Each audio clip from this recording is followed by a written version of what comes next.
இன்றே டவுன்லோட் செய்து உங்கள் ஃபேவரட் ஷோக்களை என்ஜாய் பண்ணுங்க.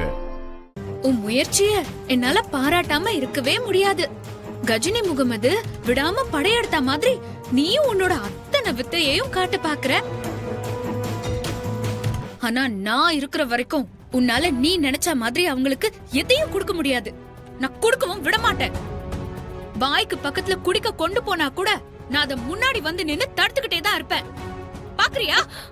உன்னெல்லாம் அப்படியே நிக்க வச்சு கன்னத்துல பலார் பலார்னு அரையணும் போல இருக்கு. குனிய வச்சு முதுகுல நல்லா 4 சாத்த சாத்தணும் போல இருக்கு. இப்ப நான் என்ன பண்ணட்டும்? கன்னத்துல போடட்டுமா இல்ல முதுகுல சாத்தட்டுமா சொல்ல? இல்ல மேடம்.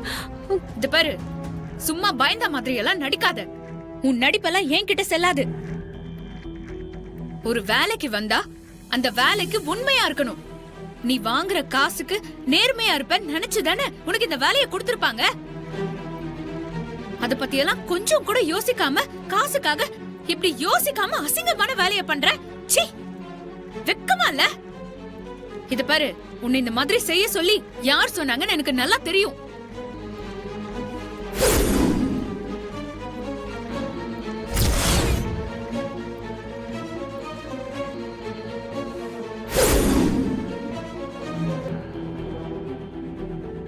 பூனை கண்ணை மூடிக்கிட்டு உலகமே இருட்டுன்னு நினைச்சுக்குமா. அப்படிதான் நாங்க இருக்கிறது தெரியாம அவங்க 2 பேரும் பேசிக்கிட்டாங்க. அத நான் என் காதால கேட்டேன். இந்த உலகத்துல பொண்ணுங்களுக்கு எதிரியே இன்னொரு பொண்ணுதான். அவங்க 2 பேரும் சேர்ந்து அம்பிகா அம்மாவை பழி வாங்கணும்னு இப்படி ஒரு கேவலமான திட்டத்தை போட்டு அந்த வேலை செய்ய உன்னை பயன்படுத்திக்கிறாங்க. ஆனா அது எதுவுமே தெரியாம அம்பிகா அம்மா உன்னை நம்பி நீ எதை கொடுத்தாலும் வாங்கி குடிக்க பார்த்தாங்க. அப்படிப்பட்டவங்க உயிருக்கு நீ அவங்க பேச்ச கேட்டு ஒல வைக்க பாக்குறியே. இந்த மாதிரி எல்லாம் வேலை செய்ய ஒத்துக்கிறப்போ அதுல கிடைக்க போற பணத்தை பத்தி யோசிக்கிற நீங்க, அதனால பாதிக்கப்பட போறவங்கள பத்தி கொஞ்சம் கூட யோசிக்கவே மாட்டீங்கல்ல. மனுஷங்களா நீங்களா? உங்களெல்லாம் பார்த்தாலே எனக்கு ஒரு மாதிரி அருவருப்பா இருக்கு. மேடம், மேடம் என்ன மன்னிச்சிருங்க மேடம். மேடம் என்ன மன்னிச்சிருங்க மேடம். காசுக்கு ஆசைப்பட்டு நான் பெரிய பாவத்தை பண்ண பார்த்தேன். நீங்க சொன்னதை கேட்டதுக்கு அப்புறம் தான் மேடம் நான் பண்ணது தப்புன்னு உணர்றேன் மேடம். இனிமே இந்த மாதிரி வேலையெல்லாம் செய்ய மாட்டேன் மேடம். சத்தியமா மேடம், சத்தியமா நான் பண்ணவே மாட்டேன். என்ன மன்னிச்சிருங்க மேடம். எங்க வீட்டாளுங்களுக்கு எல்லாம் தெரிஞ்சா பெரிய பிரச்சனை ஆயிடும் மேடம். என்ன வெட்டி போட்டுருவாங்க மேடம். தயவு செஞ்சு யார்கிட்ட சொல்லாதீங்க மேடம். உங்களை கெஞ்சி கேட்டுக்கிறேன். இத பாரு, நீ நிஜமாலுமே உன் தப்ப உணர்ந்துட்டியா இல்ல மாட்டிக்கிட்டதால நல்லவ மாதிரி நடிக்கிறியான்லாம் எனக்கு தெரியாது.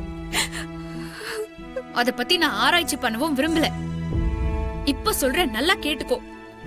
இனி ஒரு நிமிஷம் கூட நீ இந்த மண்டபத்துல இருக்கவே கூடாது. இப்பவே வெளிய போயிடணும். இனி நான் உன்னை இந்த பக்கமே பார்க்க கூடாது. மீறி என் கண்ணுல பட்டான்னு வச்சுக்கோ. இப்ப பேசுற மாதிரி பேசிட்டெல்லாம் இருக்க மாட்டேன். அடுத்த நிமிஷமே உன்னை போலீஸ்ல புடிச்சு கொடுத்துருவேன். ஜாக்கிரதை, புத்தியா பொழைச்சுக்கோ. போ. நான் போயிடுறேன் மேடம், நான் போயிடுறேன். உங்க கண்ணிலே பட மாட்டேன்.